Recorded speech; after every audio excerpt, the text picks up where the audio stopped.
PBO Art Academy. Bonjour, Fred de Beaux-Arts pour PBO Art Academy. Aujourd'hui, le tuto, c'est les gels sableux. Ils existent en 4 couleurs, le blanc, le jaune, le rouge et pour finir, mon petit chouchou, ce que j'adore, le noir. On va voir d'ailleurs qu'à l'application et après séchage, la vraie couleur est restituée dans le sable et ça permet de faire des fonds très intéressants, beaucoup texturés avec beaucoup de matière. Ça s'applique au couteau, simplement. On va faire la démonstration tout de suite. Alors dans ces tutos, vous voyez bien que j'utilise le ruban de réserve.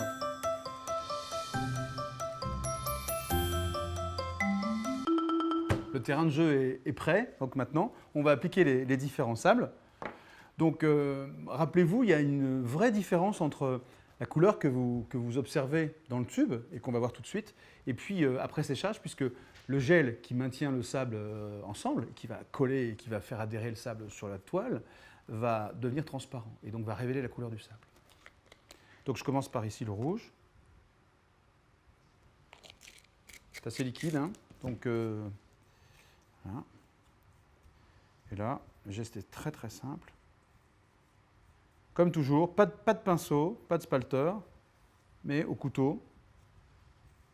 Vous pouvez, si vous voulez des aspects beaucoup plus réguliers, finir avec une carte de crédit, etc., ou des outils qui aplatissent, ou au contraire, laisser des aspérités pour avoir un peu plus de volume et de rythme. Gel blanc cette fois-ci, sable blanc.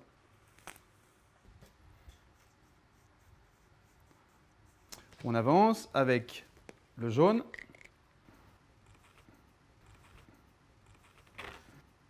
Hop. Et donc on termine par le sable noir.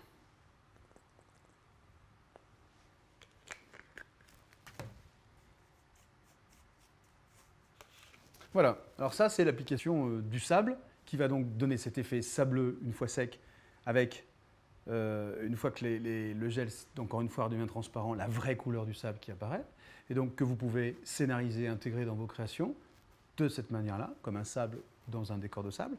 Et vous pouvez aussi travailler ces textures en gravant, sculptant à l'intérieur. Voilà. Donc, je fais juste pour l'exemple, ici par exemple, on peut avoir voilà, une petite spirale ici, juste en évidant les matières. On va laisser sécher et juste avant, comme d'habitude, on va enlever le ruban crêpe pour essayer d'enlever tout cet excès d'ailleurs de sable et puis pour révéler, pour donner un petit peu d'allure à l'ensemble.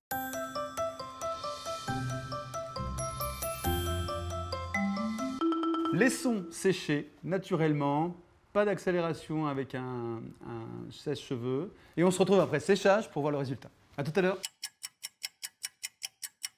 Voilà, après quelques heures de séchage naturel, bon, encore une fois pour vous avoir des repères simples, vous préparez le soir et le lendemain vous pouvez utiliser. Séchage naturel parce qu'en fait il faut laisser vraiment le sable se positionner et le gel disparaître, de redevenir transparent et coller l'ensemble. L'ensemble est bien collé. Vous voyez apparaître les véritables couleurs des sables, le blanc, un blanc pur, jaune, rouge et puis le fameux noir là, que j'adore. Les effets donc sont là comme prévu. Et puis ça s'intègre dans une œuvre d'art, dans l'univers de l'acrylique sans aucun problème. Merci d'avoir suivi cette démonstration. On se retrouve pour d'autres tutos pour PBO Art Academy.